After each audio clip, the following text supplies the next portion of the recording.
Yes. All right. So today we're going to do the FAR bar contract. I don't know whether any of you had the opportunity to sit in on the class that Attorney Sam Sod and I did last Tuesday, but we had quite a few people on there. I think I saw some familiar faces, and we were able to cover the FAR bar contract and the riders. So today we're going to start out by doing the FAR bar residential sale and purchase contract. And I'll try to point out to you some of the differences between NABOR and FAR bar because they're very important. So if you get a chance to print out this contract or even put, as it's up on the screen, just make some notes. To give you a little bit of history, the FAR bar contract stands for Florida Association of Realtors and the Florida Bar Association. There are participants from the bar and from Florida Realtors that put together and maintain this contract. This is the first major update to the contract in probably 3 years. 2017 was the last time they did a major revision. They did some updates for COVID and some housekeeping in 2020, but this is their first major release. The contract became effective on November 1st of 2021. I'm going to show you, we had a case over the weekend where one of our agents got a FAR bar contract sent to him, but it was the old FAR bar. So I want to make sure that you understand the difference and that you know to always look and make sure you're getting a current version of the contract. So I'm going to share my screen. And can everybody see that okay? Yes, thank you. All right, so this is, wait a minute. This isn't the contract I want. Hold on a minute. Back to the drawing boards here for Jeff.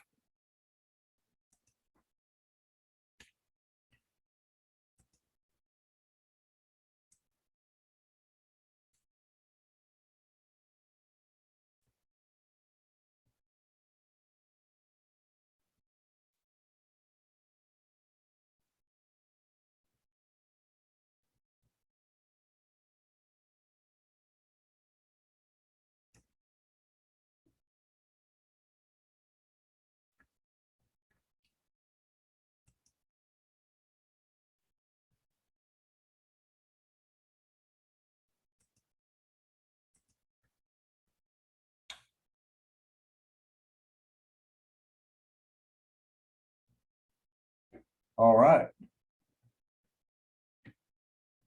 What happened to Zoom? There's Zoom. There's share screen. So for those of you that were on last week, we did a little comparison chart of the 3 Florida contracts, NABOR, FAR bar, and what we call the CRISP, or the contract for residential sale and purchase. And that's the one that I just pulled up. I don't want to mislead you into the wrong contract. This is the true FAR bar contract, and this is the one that we're going to be talking about today. So there are 3 contracts in Florida, all approved: NABOR, FAR bar, residential contract for sale and purchase, and the CRSP, contract for residential sale and purchase.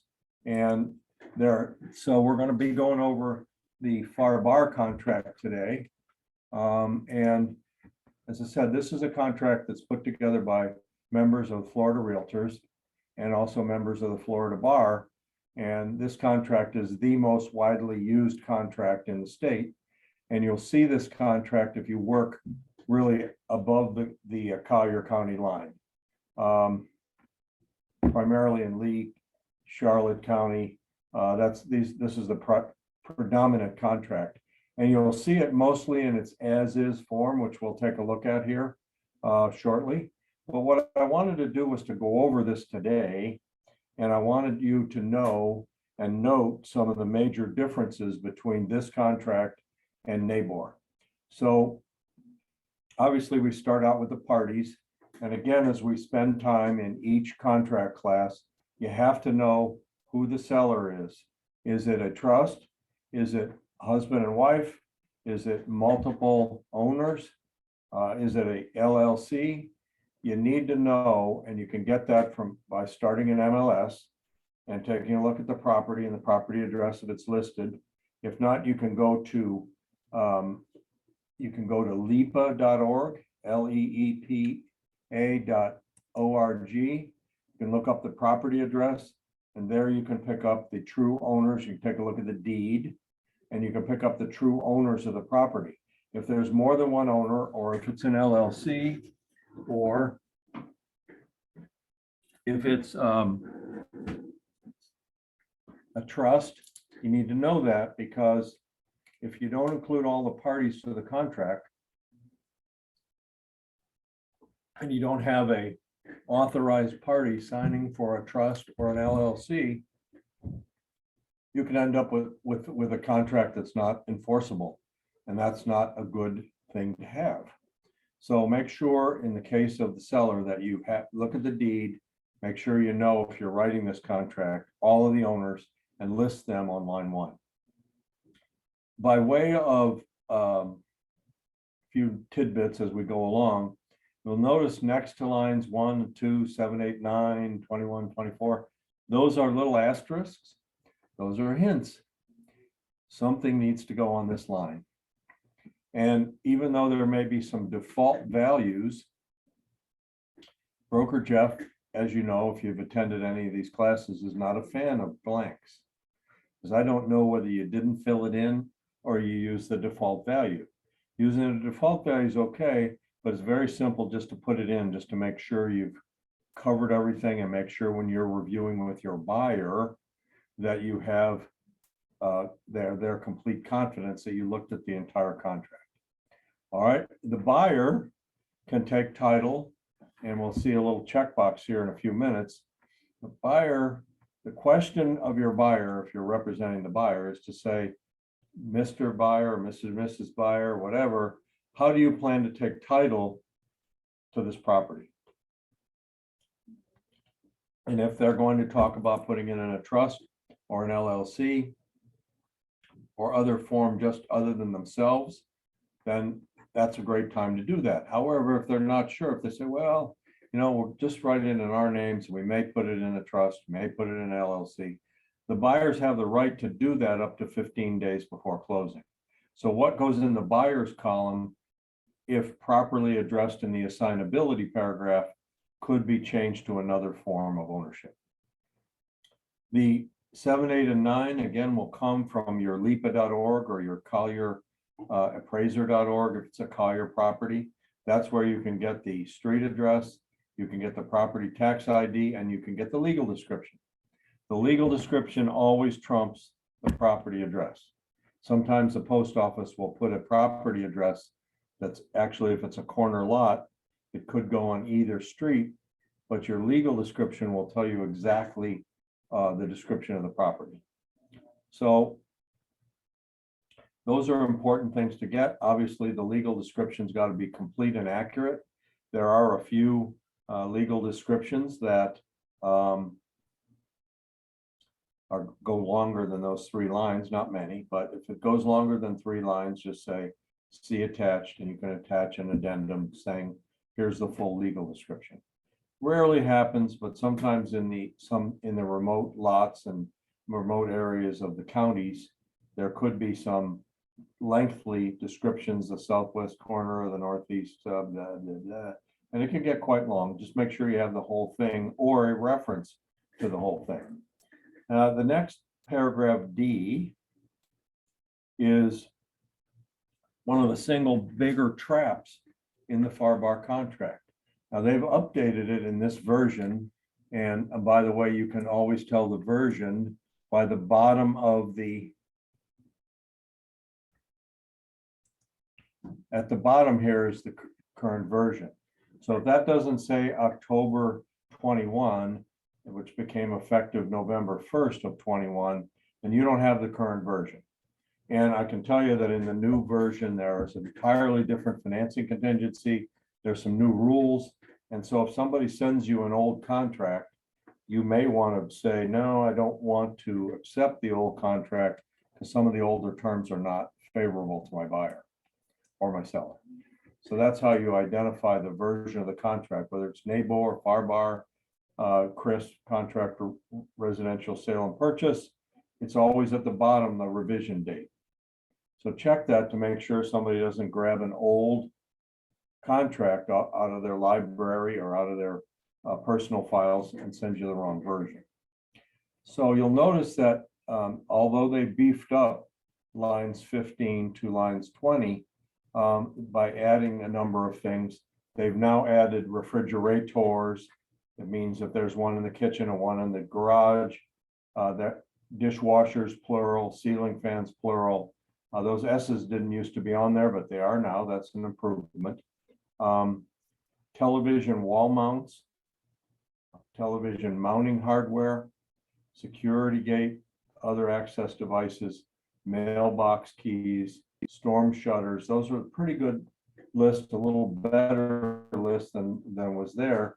And notice that it references thermostats, doorbells. Yes, that could be a Ring doorbell that's mounted into the wall. It's a fixture.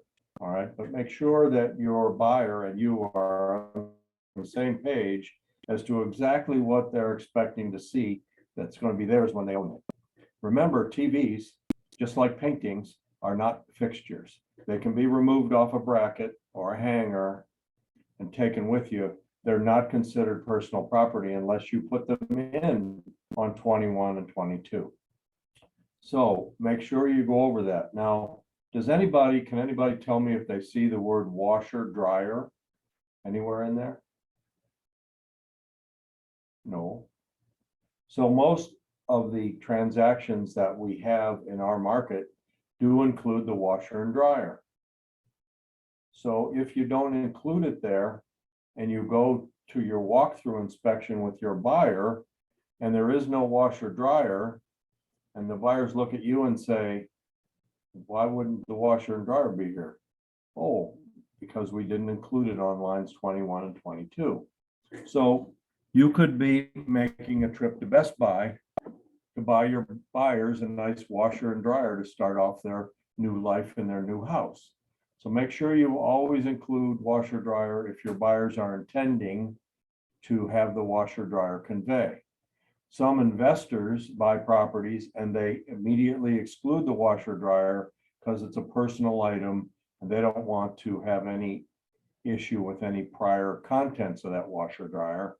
So they will not include them, but in most cases, it always needs to be included and added on line 21 and 22. So that's one of the key items that you can learn from today's review. So if we go on down here, there's an exclusionary on line 24 and 25 where the following items are excluded. Where can I get those?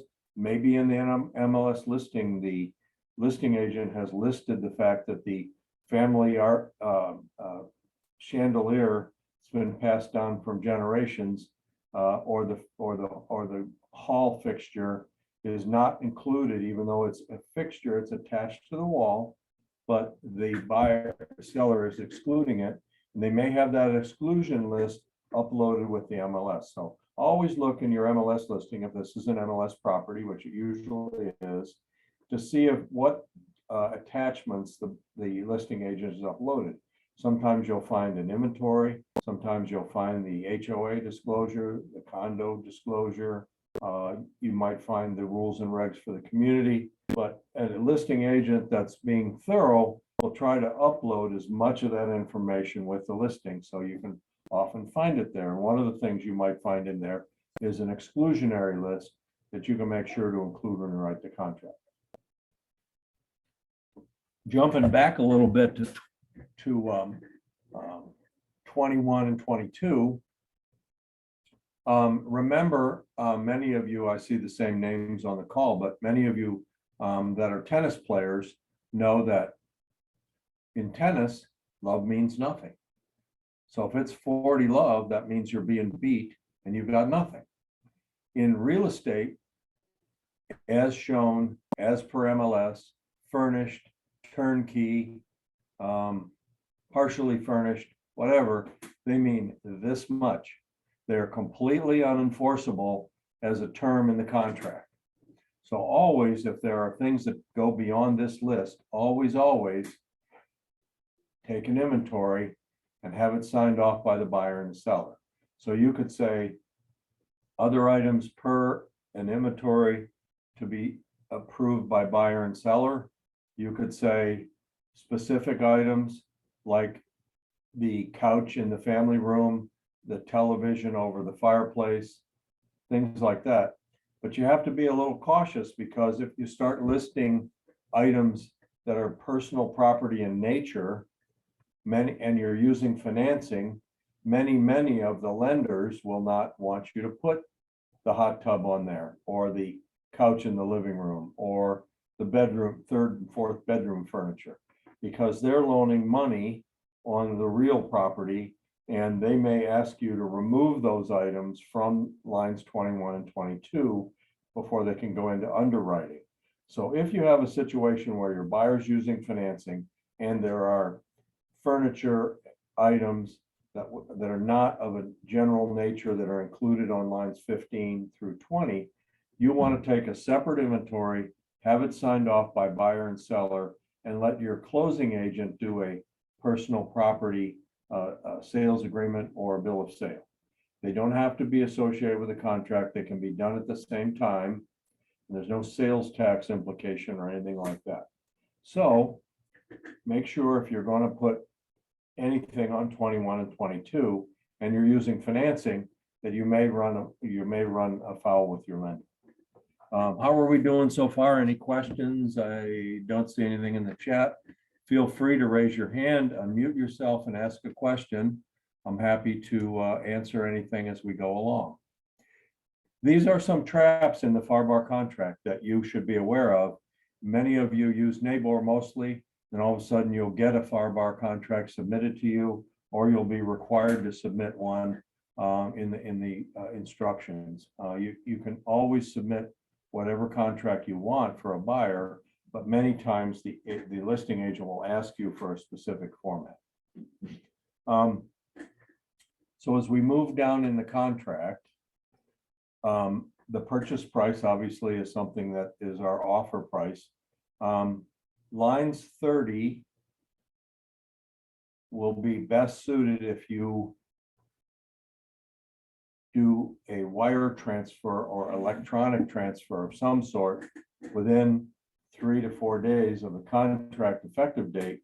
Then you're not having to run around with a check that may or may not be effective, because if the deal doesn't go through, you still got a check from your buyer. So make sure that you try it all, in most cases as a best practice, to have the money wired to the closing agent within 3 days of the effective date, or 4 days, or whatever you want to put in that box on 30.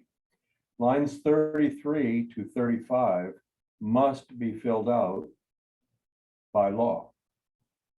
The escrow agent has to be named at the time the contract is consummated, and I'll tell you why. Back in the years of the Wild Wild West, 2003, 4, 5, 6, there was not a requirement to specifically name an escrow agent at the time of the contract. So people were writing in TBD, people were writing in Jeff Jones Escrow Agency.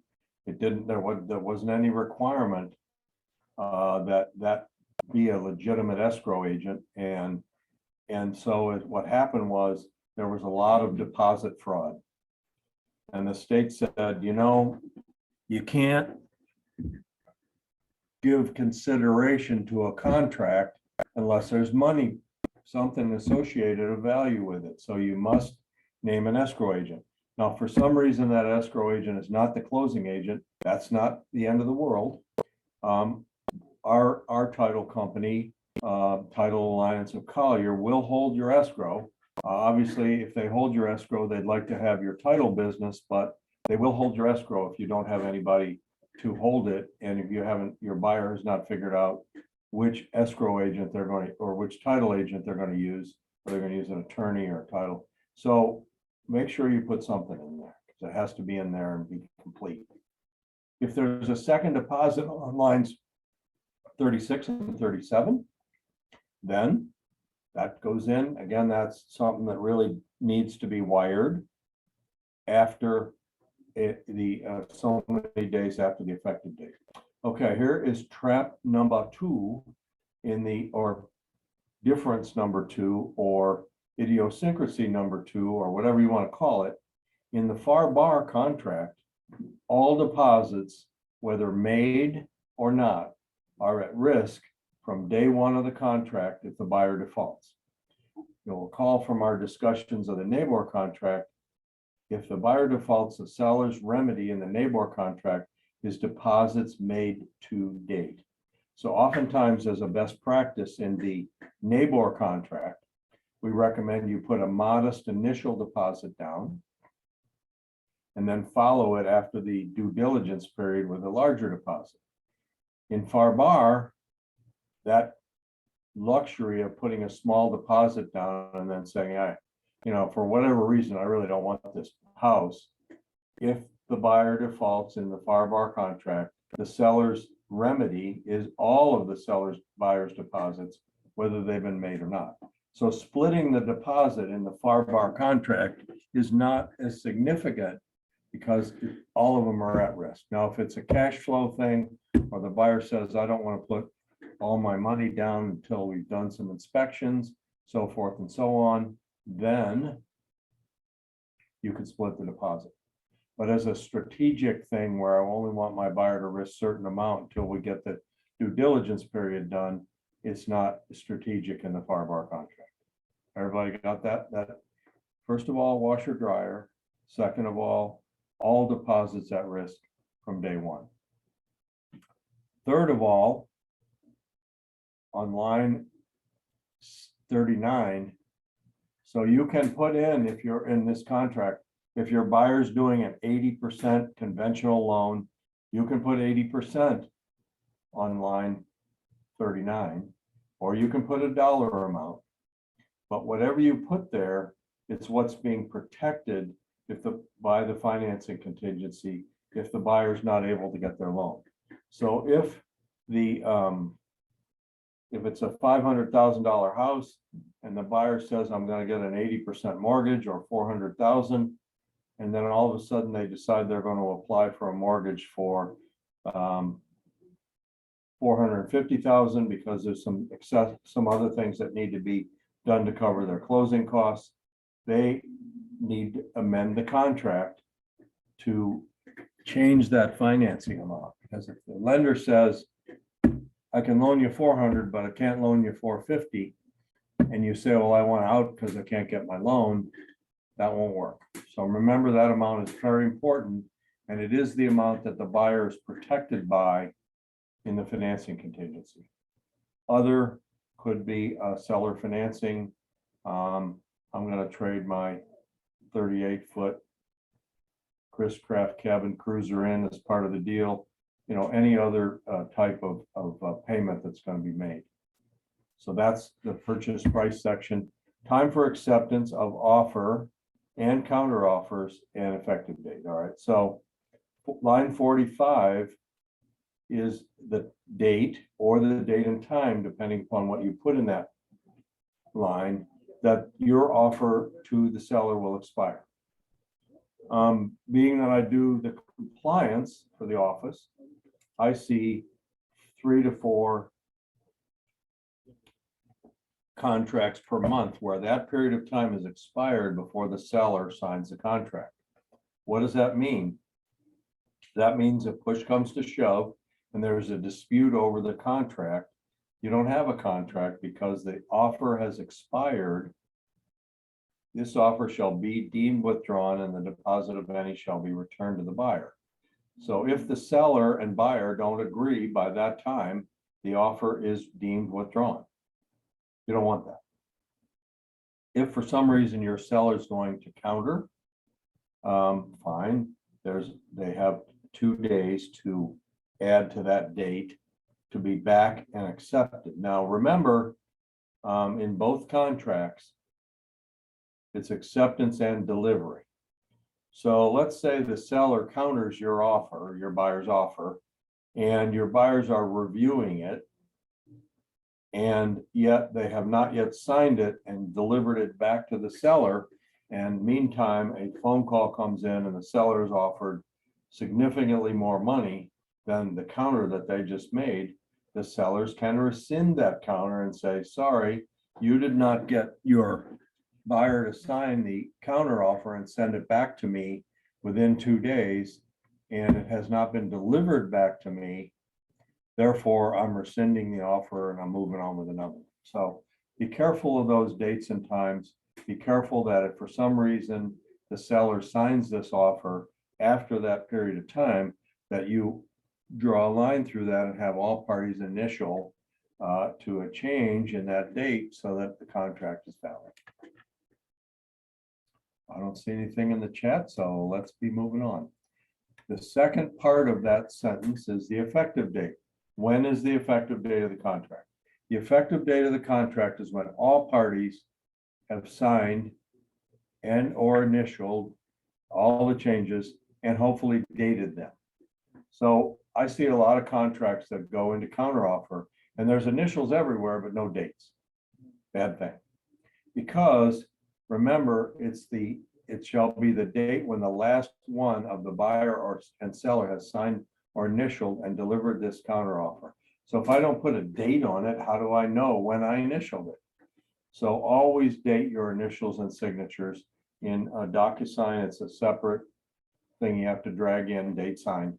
But that date will protect your customer from a earlier than normal or earlier than expected effective date. So if the last signature was let's say it was Friday and there was a counter over the weekend, everything comes in initialed but not dated today, your effective date which is day 0. Let me say that again. The effective date is day 0. One more time. The effective date is day 0. I get lots and lots of emails and texts saying, okay, when does the inspection period end? It started on such and such. Is it calendar days? When does it count from? The effective date is 0. So if, let's say it's Wednesday, and you've said you're going to have your deposit into the seller in 3 days, Wednesday is day 0, Thursday is day 1, Friday is day 2, and Saturday is day 3. And if a deadline of any kind, deposit, inspection, if that deadline ends on a weekend or federal holiday or the observance of a federal holiday, then the deadline is automatically becomes the next business day at midnight. All right. So we count always from day 0 effective date to calendar days, unless the deadline ends on a weekend or federal holiday or the observance of a federal holiday, in which case we push to the next day. So it's very important that you had to set up a little calendar for your contract. If you're using a transaction coordinator, maybe they can help you with that. But you need a series of dates that are critical dates in this contract. And we're going to go one step further and tell you why they're critical, because all dates in the FAR/BAR contract, be it a deposit date, an inspection date, a response date, they're all time of the essence. Meaning that if you miss one of them, the party that misses the date is automatically in default. So let's say your deposit is you put a second deposit in for $10,000 and it's due in 10 days, then you count over 10 days. If the buyer does not make the deposit on that 10th day or the next business day, if it's on a weekend or holiday, then the buyer is in default. The seller can raise his hand and say, you missed a date, you're in default. In the NABOR contract, the only time of the essence date is the closing date. So you must close by the closing date in the NABOR contract, or extend it, or your buyer or seller who cannot perform is in default. Every date in the FAR/BAR contract is time of the essence. All right. So that's one of the other key points in this contract is make sure you include the washer and dryer. Make sure you understand that all deposits are at risk from day one for your buyer. Make sure that you understand that all dates are time of the essence, and the effective date is day zero, which is the last date that either party signed or initialed and dated a contract. Right? Those are all pretty much boilerplate principles that differ between the contracts, but it's essential that you set up a little time log from your effective date, day zero, to all of the key dates in the contract. And you might back those up by a day or two, circle them and say, I need to get to my buyer, mostly, or my seller, and say, hey, you have a deadline coming up in 2 days. I'm reminding you that if we somehow miss this deadline, your deposits could be at risk. So the FAR contract defines the closing date.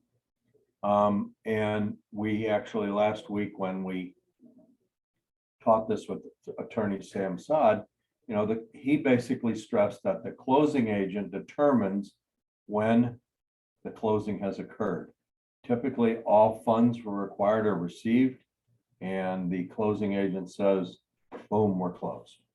So that's how you know you're closed. The closing agent will generally send you an email saying, hey, this file is closed. Therefore, you know that all of the monies have been transferred, keys can go, garage door openers, key fobs, all those things can go when the closing is official. So we can extend the closing date by mutual agreement, or there are two situations here that are referred to in paragraph 5, which say that, now this is another huge trap that you have to be careful with. There's the NABOR contract handles this entirely differently, but remember that the buyer does not automatically get 7-day extension when their lender's not ready to close on the closing date. So if the lender is waiting for additional information from the buyer, such as an updated bank statement or stock certificate or whatever, that is not loan approval. And we'll talk about loan approval here in a couple minutes. But it's important that you understand that you can only invoke this 7-day extension when the CFPB requires, meaning that the buyer's disclosure has to be resent because the terms of the loan have changed, either the amount or the terms, meaning the number of years, whatever. Anything that changes to the core part of the loan requires a new buyer's notice, buyer's disclosure to be sent out by the lender to the buyer. The buyer has 3 days to approve that upon receipt.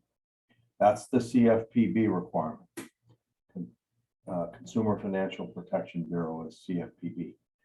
Other than that, if the lender has given you a clear to close and they are not able to deliver the package on the date of closing, the buyer can notify the seller that they are using their rights under the contract to extend the closing date up to 7 days because the lender who's given them a clear to close is not able to deliver the loan package. Many of your larger lenders in a lot of these closings I've seen sometimes don't start working on the package until the day of closing, and a lot of times they miss the 4 o'clock wire, which means that funds can't be transferred, which means you can't close.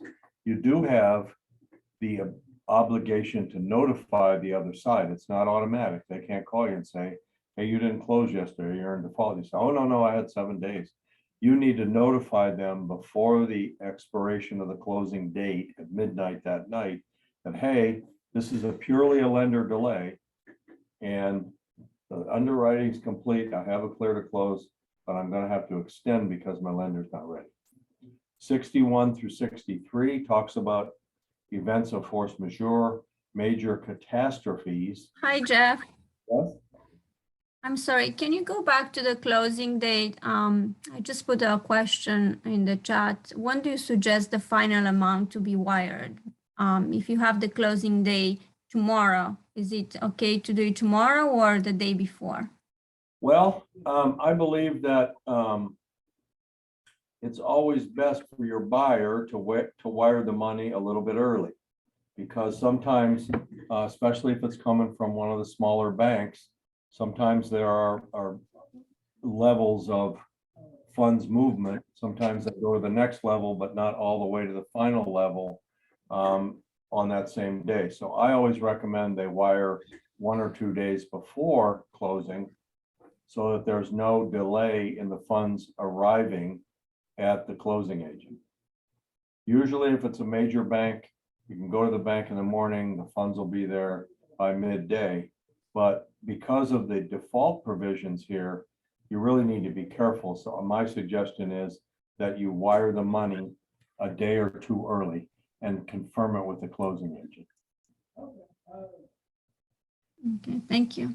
The seller, we talked about that. If another offer comes in, let's say the seller counters the buyer's offer, and another offer comes in, the buyer has not signed that counter offer and send it back. It's not only signs it, but delivers it back via email or however.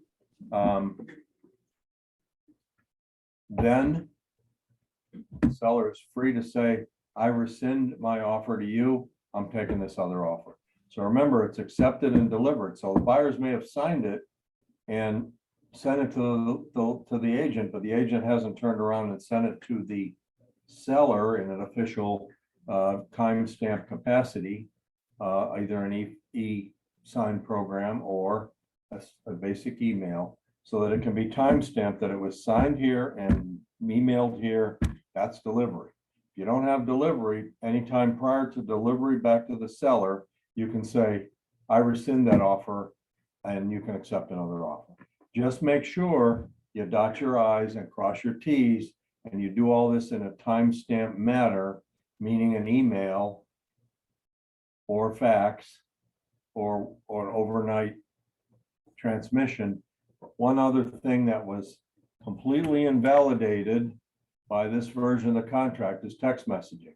Text messaging is not a form of notice from one party to another in the FAR/BAR contract. The new version of the NABOR contract will mirror that wording, which says it's got to be by email, it's got to be by hand delivery, overnight delivery, or facsimile. So if you're going to notify the other side, make sure you do it in some form of writing. Don't just text them like we had a case a couple of weeks ago where the buyer's agent texted the seller agent and said, we're good, we're moving forward. Well, what does that mean? Really, they needed to send an email saying, we have loan approval, we are moving forward in the contract. But there was no formal terms. It just said, hey, we're good, we're moving forward. In a text, that's not notification. The seller was able to cancel. So be a little careful with your let's see. What is the right form to use for negotiations in NABOR? Ramona, I'm not sure what you mean. Can you unmute and explain? If you have like counter offer, let's say after the inspection, if you want to make negotiations, do you use anything in writing to do that, or you just do it verbally? And the question in this contract and the NABOR contract is if you have the right to ask for repairs of the seller. In the NABOR contract, there's a specific form called the buyer's election and seller's response. In the FAR/BAR contract, there is a request for repairs form that you can fill out and send to the other side. So in either case, if you're talking about repairs after the inspection period, now remember, the inspection period in this contract is the inspection period. You must not only make your inspections, but make any request to the seller within the inspection period. There's not a 5-day window after the end of your inspection period to make these requests. In this contract, the buyers, when the inspection period's over, the buyers have to have made their request to the seller before the expiration of the inspection period. So this contract is much more rigid in its timeframes, and there's not a lot of slack built in. In the neighbor contract, you can miss a deposit by a day, and still, have be in contract. All right. Does that answer your question, Ramon? Yes, thank you. You're welcome. All right, so let's talk a little bit about occupancy and possession. Both contracts are similar in saying that once the closing has occurred, once the closing agent has said, hey, we're closed. That's the closing agent's determination that everything is to their satisfaction. They notify both parties that they're closing. So remember that the seller must deliver the possession of the property free of tenants, occupants, future tenancies, unless there's specific leases that have been agreed to, or there is an agreement that the seller can stay on in a post-closing occupancy agreement. There's none of that. The obviously everything has to be available for the buyer to access and move into their residence that they now own. So the seller has to have removed all personal items and trash from the property, and shall deliver keys, garage door openers, access devices, and codes if applicable. So remember that if you go to the walkthrough and the garage is still got full of trash, or you open the refrigerator, there's food in there, you have the right by the seller's maintenance obligation to escrow some money to say, I'll pay somebody to come in and clean that up if the seller's not able to do it, but I want to escrow $500 at closing so that I can pay for all that and do that on behalf of the seller. So, again, every time we talk about inspections, we talk about how important it is to make sure that you do your walkthrough inspection and that you verify the day of or the day before closing that everything is there, that the seller's cleaned out all of their personal belongings and any trash. And if the seller says to you on the walkthrough inspection, don't worry, I'll have that out by the time we close, I wouldn't buy into that. They may have good intentions, but some of the worst battles we get into is we close, the buyer goes to the home, and the garage is still full of junk, the refrigerator still got food in it, and we didn't provide for the cost of making that update. So make sure when you're doing the walkthrough with the buyer that if there's still personal property left in the residence, that you address that by some kind of a credit that you can have the money set aside from the seller's funds before closing. Okay, so Jeff, I'm sorry. So let's say if so you said the property has to be maintained from the day of listing all the way to the closing. So let's say if the pool is not maintained in all this time, and then you come at the closing date with the buyer and the pool is green, what do you do in this situation? In that situation, the seller has not exercised their seller's maintenance obligation by keeping the property in the condition it was in when you went to contract, not when it was listed, but when you went to contract. So it's based on your effective date forward. That pool has to be maintained, the lawn has to be cut, all of those things have to be done so that the residence is in the condition that it was in when you wrote the contract. If that's not the case, the buyer has the right to escrow up to 125% in this contract of the cost of addressing those issues.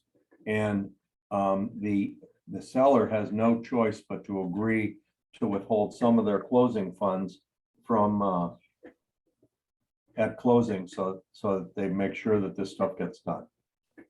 What is the percentage again? I'm sorry. What is the what? Oh, The one percent.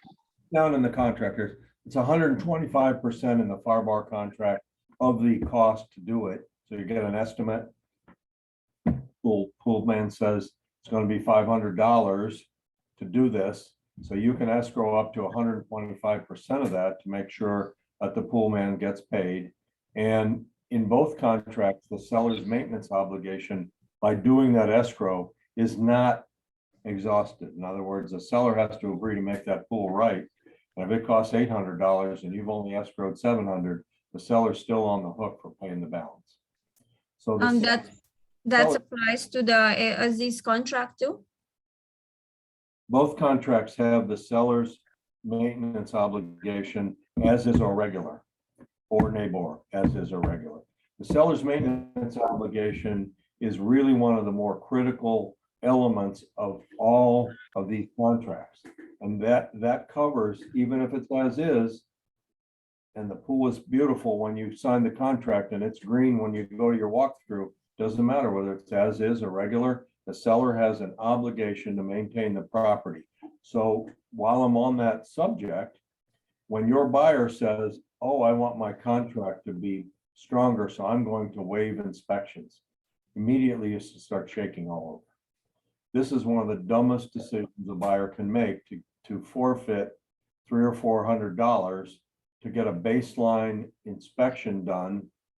If they don't have any interest in asking the buyer for any repairs or credits, they can say that in the other terms and conditions.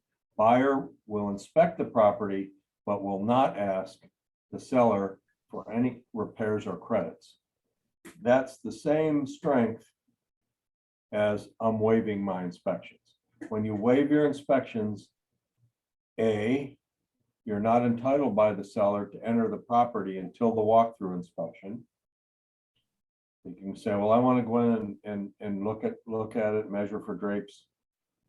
No rights to do that when you waive your inspection. 0 days in the due diligence period or in the inspection period. Second problem, as we just discussed, Ramona, the seller's maintenance obligation. How do you know if you haven't been in the place since you wrote the contract and you go in to the walkthrough inspection and it's warm in there?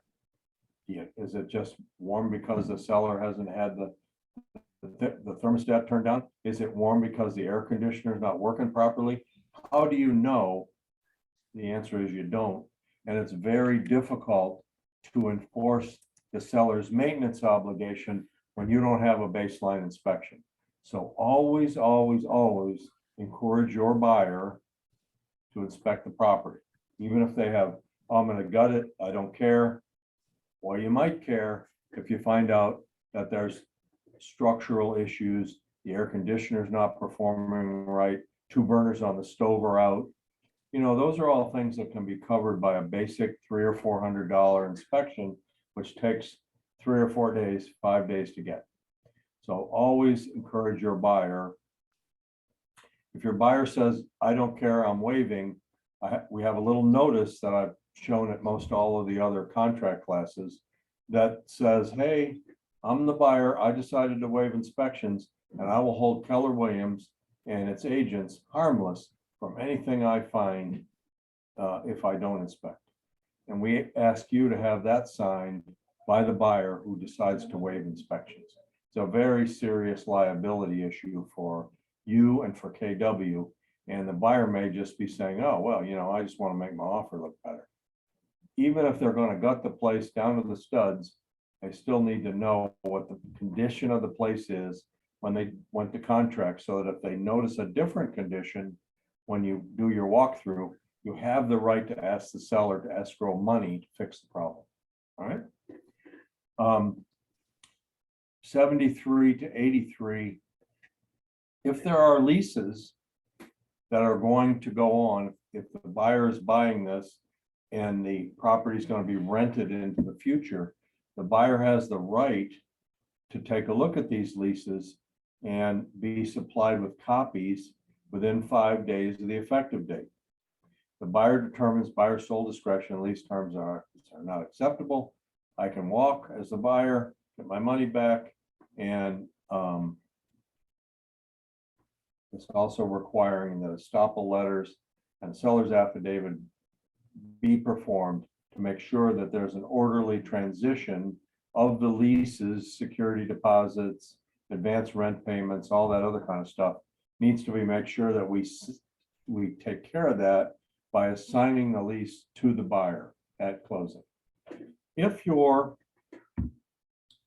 seller is using not the daily and weekly rental services such as HomeAway or VRBO, or all the various ones that exist, you really need to get an attorney involved in your closing and draw up a document that specifies how the monies are going to flow from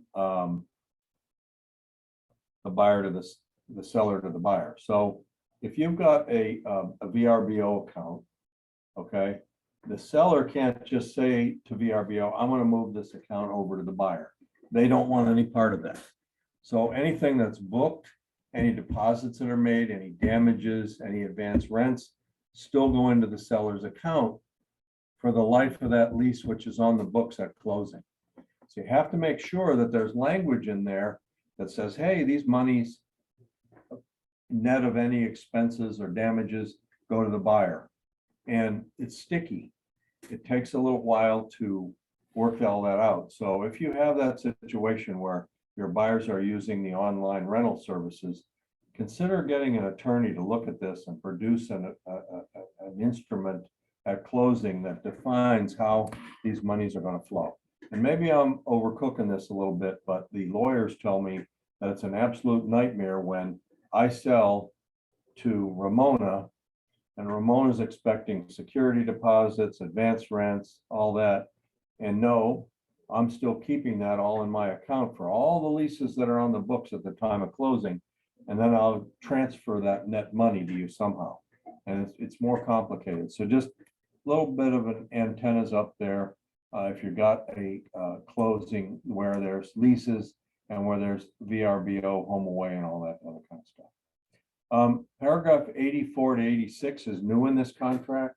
And note that if no box is checked, then buyer may not assign this contract. Okay, so we're seeing a little bit of flipping going on, but not very much. So we won't talk about a flip, but we will talk about the fact that the buyer wants to put the deed in a different name than in the contract. So you must remember to check the box on line 85. The seller will generally not allow you to check box 84 and say, oh, I can assign this to anybody and not be on the hook for it.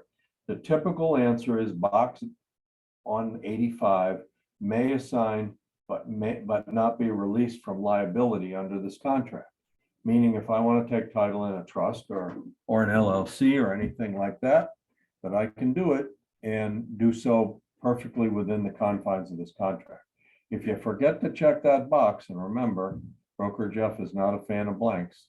If you forget to check that box, it's going to default so that the buyer cannot take title in a different name or sign the contract to family members or whatever. So, all right, we're down to the financing paragraph here. And again, this is totally different than the NABOR financing contingency. So I have done a chart, a flow chart, which I'll walk you through here. Okay, give me 2 seconds to pull it up.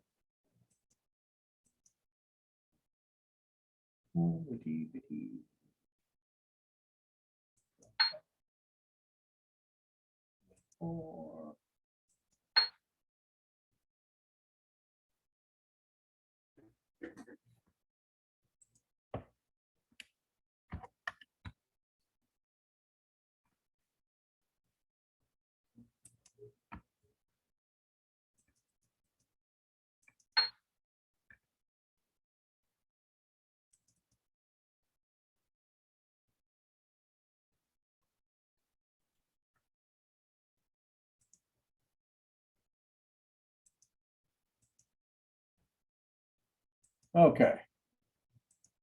So I'm gonna stop sharing. Or I already did. Okay, let me share this diagram with you. This is the way, this is rather than try to read and interpret all these words, I put together this handy little flow chart. And I think we've been over this in some past classes when we compared financing contingencies, but let's start here. Okay, so this is the 2021 version of the FAR/BAR contract. This is the financing contingency workflow.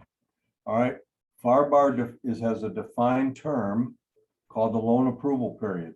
The buyer must be diligent and the appraisal must be completed in the loan approval period.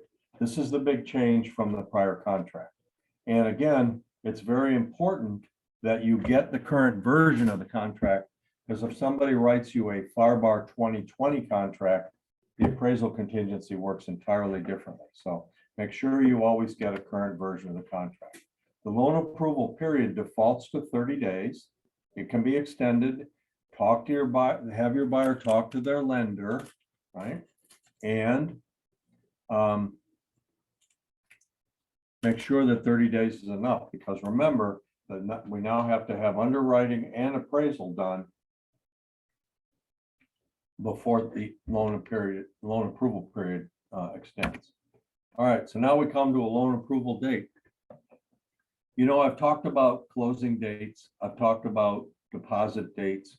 The loan approval date is another key calendar item in your workflow with your buyer. So make sure if that's 30 days, you go out to the calendar, put 30 days on there, and back it off to 27 or 28 days, and remind the buyer that they've got to have an answer by this period. Can it be extended? Yes, but it has to be extended with the approval of both parties. Okay, so now the buyer must provide written notice to the seller on or before the loan approval date. What kind of notice? If they're declined, or if there are property-related conditions that are included in the buyer's approval, such as you must replace the roof within 12 months of the purchase or something like that. The buyer can cancel, get their money back, and everybody moves on, all right? If the buyer, the buyer for some reason does not notify the seller in writing on or before the loan approval date, remember, in writing means an email, a facsimile, an overnight mail, or hand-delivered mail, written correspondence. And it has to be done on or before the loan approval date. If that does not occur, the seller gets a 3-day window in which they can cancel. If the seller decides that, hey, these people don't seem reliable to me, they haven't been very communicative, I'm going to go ahead and go back on the market in today's market, the seller can cancel the contract, give the buyer back their deposit, and go back on the market. This can really be a sad, sad situation with your buyer if you haven't been in communication with them and they fail to make this notice in writing by the loan approval date. They could lose the home. Yes, they'll get their money back, but no, they won't get the home. The seller says, no, I'm not going to cancel. Or the buyer says, I've got loan approval, I want to proceed. Then the contract proceeds. The buyer's deposit is now firm. The buyer said, hey, I have loan approval, I'm moving forward. Or they didn't notify the seller, and the seller says, I don't want to cancel. It forces the same condition, the buyer's deposit. Remember, in FAR/BAR, all deposits are at risk. So if the buyer put down 10,000 and then 50,000, that's entirely at risk in this situation. Okay, so there's one other condition situation here, which used to be in the old version of the contract, generally the appraisal. So now in the old version, which is why I said please don't make sure you're getting the most current version if you're accepting a FAR contract. You need to know in this particular version of the contract, not the previous one, that the appraisal is not a property related condition. It's part of loan approval. So the buyer can't decide after that deposit's non-refundable that, gee, the appraisal really wasn't any good. I thought about it. I want out. Nope, no, thank you. If there's a property related condition, such as an inspection item that the lender has found out about, a 4-point inspection that the lender has done, some lenders do, a 4-point inspection that the insurance company has done prior to writing the insurance, anything like that that discovers a major defect, and the lender says this has to be corrected before we can close, then there is the window that the contract can end. Buyer says, I can't replace the roof. I can't, repipe the house. I can't do this. I can't do that. Property related condition other than appraisal, the buyer can get out and the deposit's refundable. If there's no property related condition, but the buyers have included rider V, which is sale of the buyer's home before as a condition of closing, then the buyer was not able to sell their home. They're exercising the condition on that they can't sell their home, and therefore the loan is cancelable because your seller accepted rider V. But if none of that occurs, which is mostly what happens after loan approval, then we go to closing. Yeah, baby. There you go. Okay, so that's a little diagram which now replaces a lot of verbiage.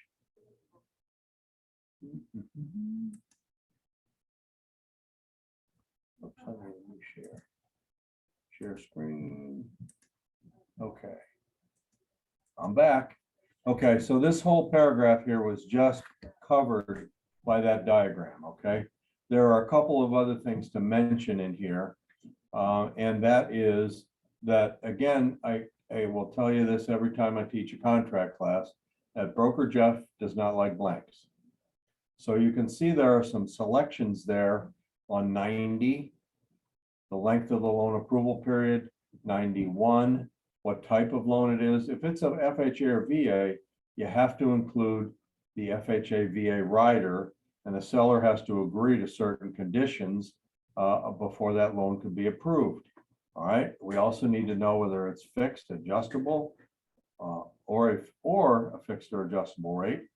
And a lot of people now on line 93 say, well, I'm just, going to default to prevailing. And what does prevailing mean? In this market, I don't know what prevailing means. It means interest rates are going up regularly, and the Fed is talking about another rate increase. And so what does prevailing mean? If the buyer, remember, buyers buy homes based on the total cost of ownership, i.e. the payment, not on the purchase price. Purchase price may be $475,000. That really doesn't mean much to a buyer. What it means is, how much is it going to cost me per month to own this house? And that includes my principal and interest. It might include mortgage insurance, it will include homeowners insurance and flood insurance that the lender will require.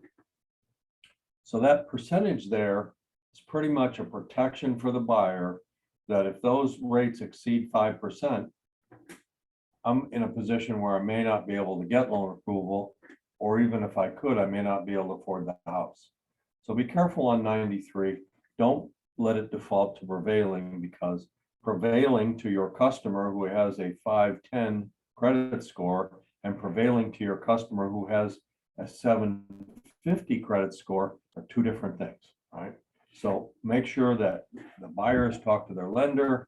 Hopefully by this time they have a strong pre-approval letter that says, hey, we approve Jeff Jones for a rate of 4.75% on a 30-year mortgage up to 400,000. That letter is really a key to getting the seller to say, hey, these people have reviewed the situation with the lender and they have gotten approval that if all of their personal financials and everything, all the things they need are true, that the lender will approve a loan up to that amount. So make sure you include those terms in the contract. And if you don't, you could be exposing your buyer to a situation where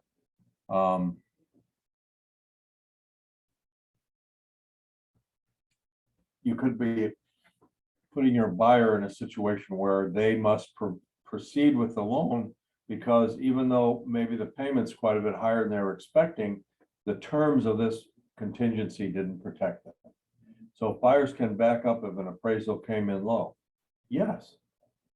If the appraisal comes in low, typically what happens is the lender says, okay, this was a $500,000 purchase price. You're looking for a $400,000 mortgage, and the appraisal comes in at 475, lower than the contract price. I'm loaning you 80% of 475. You're going to have to either get the seller to lower their price, not much happening in this market, or pay the difference in cash. That's part of the appraisal process. That's part of loan approval. So this needs to be done in the loan approval period, but you don't need a separate appraisal contingency because it's built into the loan approval process under this contract. Okay, is that okay? I mean, the appraisal process is integral to the loan approval, in that when a lender says, I approve your loan, it's because the amount that I'm going to loan you that you've requested is supported by the appraisal, or you've agreed to pay the difference. But now I'll give you my stamp of approval and you can proceed. That means the buyer knows exactly where they stand. And if it doesn't appraise, if it appraises at 475, the buyer can say, I can't pay the difference in cash. The lender will say, then I can't make the loan. And you notify them, as you did in that first block, that I can't meet the terms of the loan, I'm out. It's protection for the buyer. Jeff, I still want to ask you, what about situation when we have a cash deal and there's people buying a house and it was not appraised for what they agreed the price? So can they back up in that situation without having appraisal contingency addendum, or we at this point we need to have something? Now, if you're going in cash, there is no protection that's built into this whole financing contingency paragraph. None. You either come to closing with the money and the loan, or you're in default. Now, if you put an appraisal rider in to go with your cash offer, then that's protection for the buyer, that if it doesn't appraise, the buyer can either say, I'll pay the difference, or I'm out. Okay? Thank Good. you. Oh, sure. Okay, so like I say, you saw the flow, but remember that the buyer has to be diligent at making their loan work, all right? And the buyer's failure to use good faith and diligent effort can put them in default and put their deposits, any of them, all of them, at risk.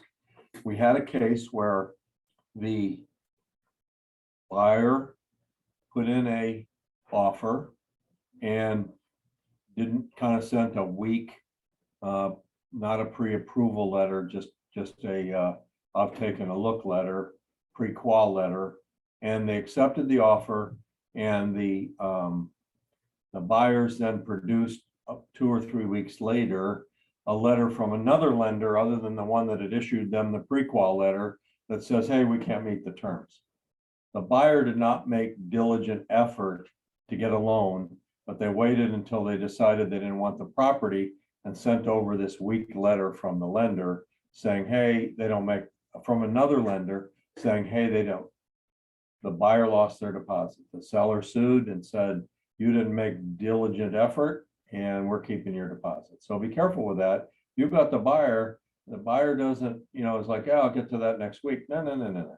You got to do this right away. And the buyer under this contract does have buyer shall upon written request keep seller and broker fully informed.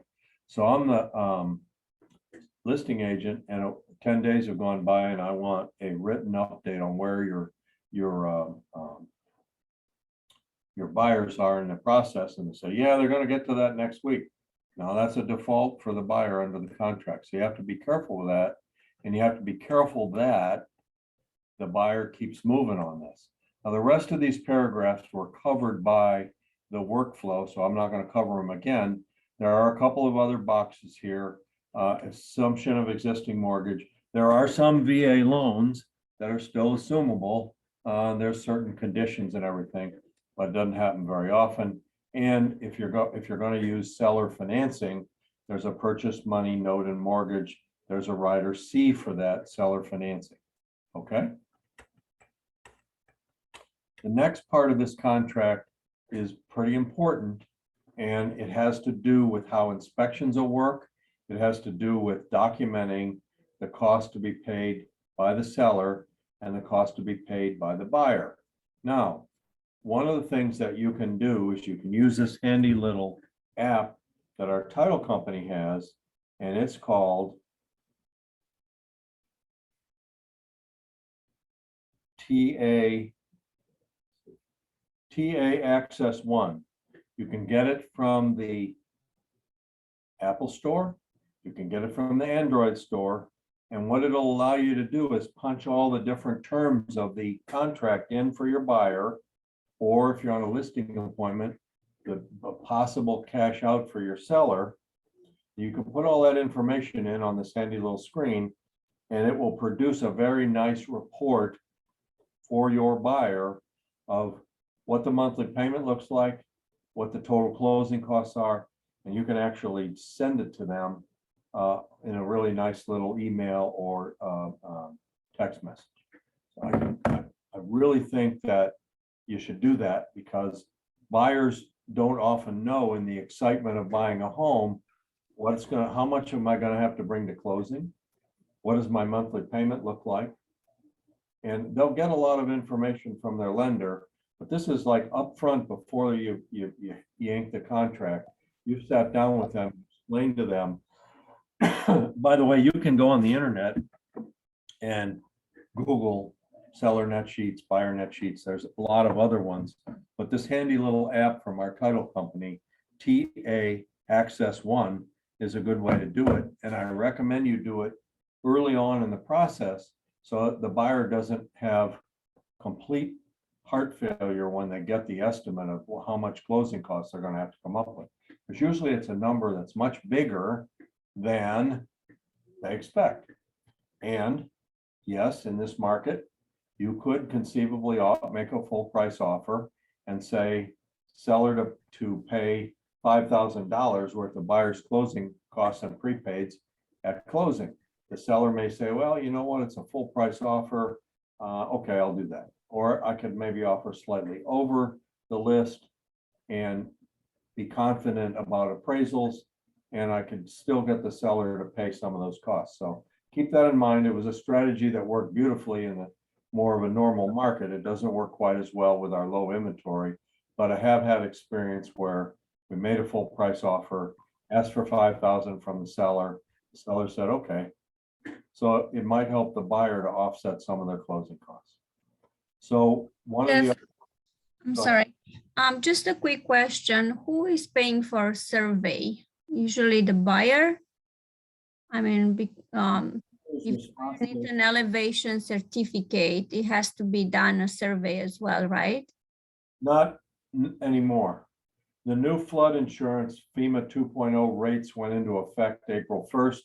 An elevation certificate is not required to get a flood insurance quote, but it's a great idea for your buyer to consider assuming the flood insurance plan that the seller is on, because some of these rates went up significantly.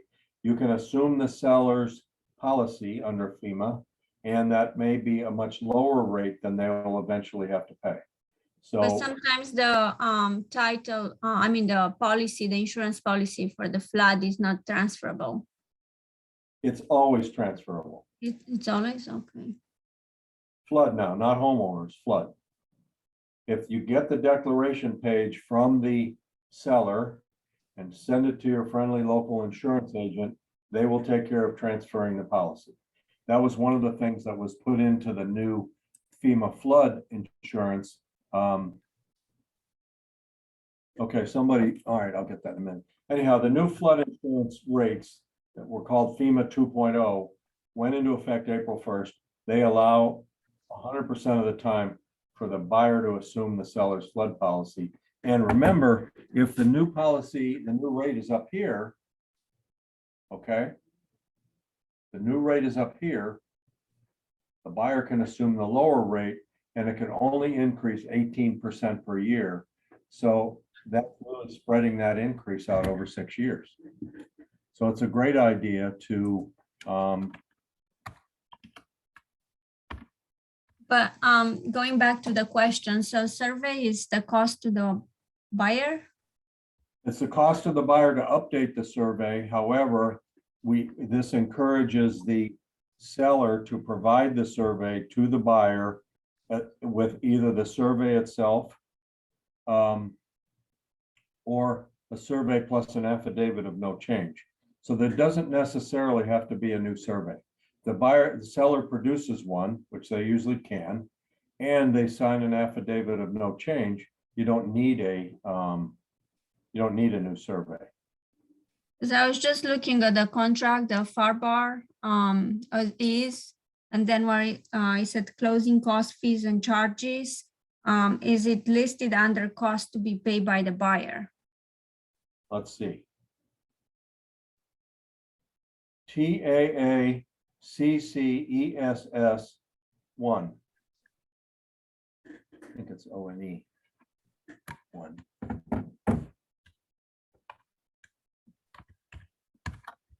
That's what you can look it up for in the App Store. Okay. There you go. All right, let's look at it. We have the costs associated with the seller and the costs associated with the buyer.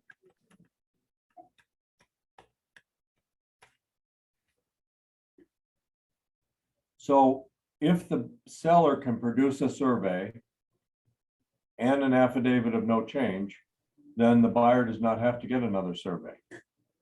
So if the not produce a survey, the lender may say you need to pay for a new survey. That's why we're saying cost to be paid by buyer. Okay.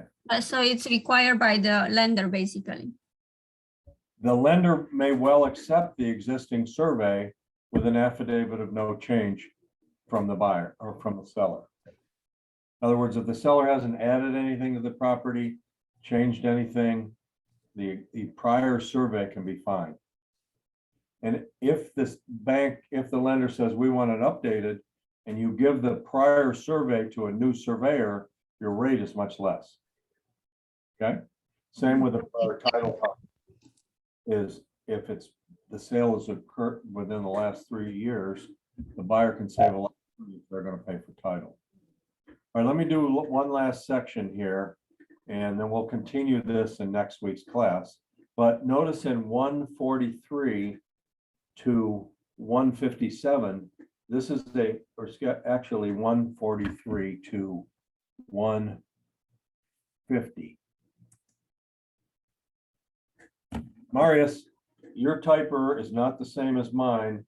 I go to the App Store and I go search and I go TAACCESS 1. Maybe I'll do title 1.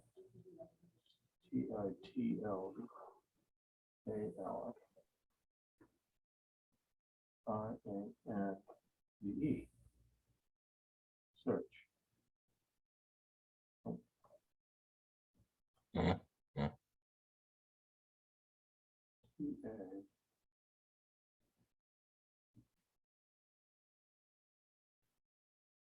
Well, maybe it's Title Alliance let's see if I do title alliance.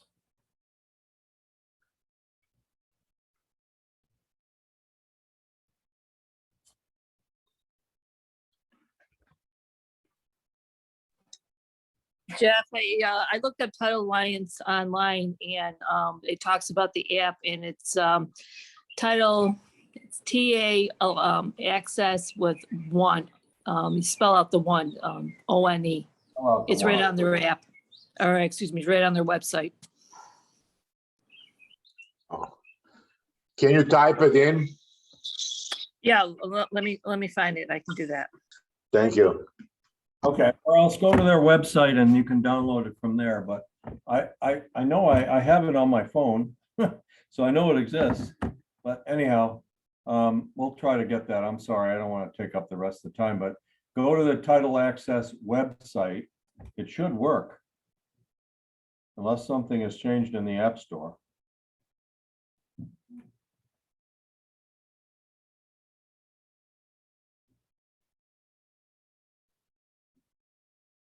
It's not coming up. I will follow up and find out why. Sorry. Because that's the way I got it in the first place. So, okay, I just have a couple more minutes to spend with you and we'll get into the whole repair. We'll get into the whole repair thing next week because I want to walk through this contract with you. But the FARBAR contract has 3 buckets. General repair, wood destroying organisms, and permits. So these lines on 144 to 148 are very important because if you leave them to default to 1.5% of the purchase price, and it's a $200,000 house, that's $3,000, which often will not pay for the general repairs that you will find in an inspection report. Now, these buckets cannot be combined. So if you put in $3,000 and the repairs are $6,000, the seller is only required to make repairs up to $3,000. So make sure, based on the price of your house, that you have a reasonable amount of money in that bucket. So if it's a $500,000 house, it's $7,500. So that may be more reasonable, but make sure you put enough in there.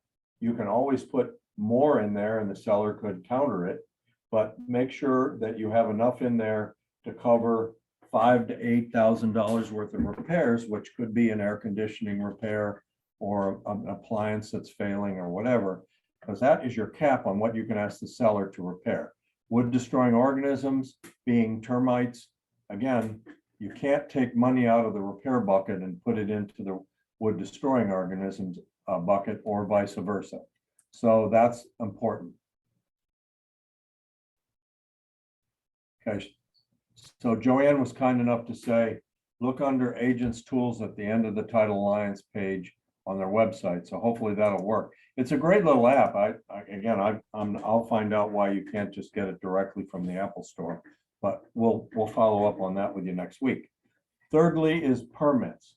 Okay, permits, open permits, expired permits, and unpermitted structures can run into a lot of money. So I recommend you always put some money in there, not just maybe 1.5% of a smaller price house, but up to $8,000 to $10,000.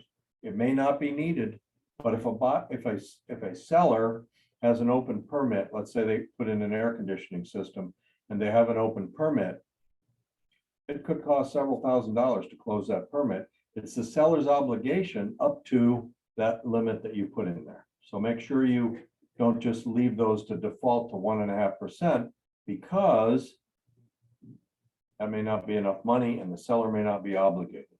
151 to 157 is the seller's maintenance obligation. This is what we talked about before. It goes into detail in paragraph 11, right? And sums equal to 125% of the estimated cost to are, but not in excess of applicable general repair. So this money, this is where if it's a seller's maintenance obligation or it's a repair that's not done during the time frame by the seller, you have the right by this paragraph to escrow up to $125,000 of the cost of repair. Okay? All right, y'all, it's 3:00. I've got another appointment to go to. Please always feel free to text me or email me with questions on contracts. But remember, the FAR contract and the NABOR contract work night and day differently in many areas. And I just want you to understand the difference if you get one as a listing agent or if you decide to provide one as requested by a listing agent. Okay? All right. Jeff, thank you, sir. Much appreciated. The recordings Thank you.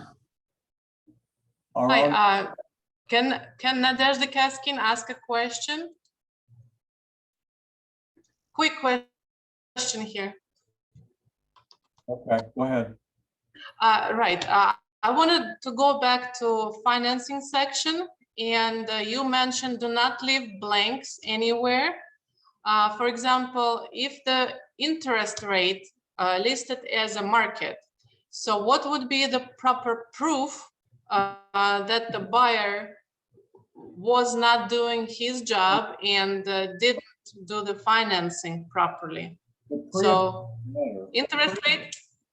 The pre-approval letter, which is essential to getting your contract approved, will have on it the rate and the amount of the loan approval. That's the amount that should go in your contract. If it's higher than that, you'll proceed. But if it's a ceiling that if it goes above that, the buyer does not have to proceed in the contract.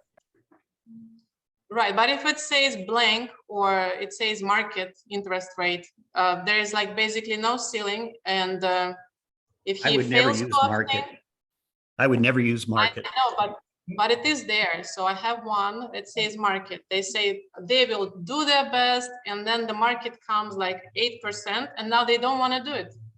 If they put market in, they have to do it. But So they have to do it. denial letter from their lender saying, I'm going to loan you this much money at 8%, and the buyer says, I can't afford that. Therefore, they will get denied in their loan application. They notify the seller in writing that I can't get my loan, they'll get their money back. It's protection. Right, but they need to show the work that they applied with any other lenders, so seller can keep the deposit. No, No? Okay. you can't get loan approval when applying for a loan from a lender. The lender says you're denied. They notify the listing agent, the seller, I can't get my loan, you're out. The notification is limited, very limited in this contract to an email from the buyer's agent to the listing agent, buyer's loan denied, we went out. There's no force to Okay.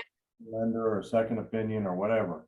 But if you put market in there and the loan comes through approved at 8%, you can't unapprove that loan. But All right, so basically seller, if the buyer decides not to proceed, seller will keep the deposit. Is that correct? case where you put market and the loan approval came through at 8%, Right. then the buyer's, all deposits would be at risk. Okay, all right, thank you very much. Welcome. Y'all have a great day. Sorry I got to run, but we'll finish this up next week and you'll be experts. Thanks.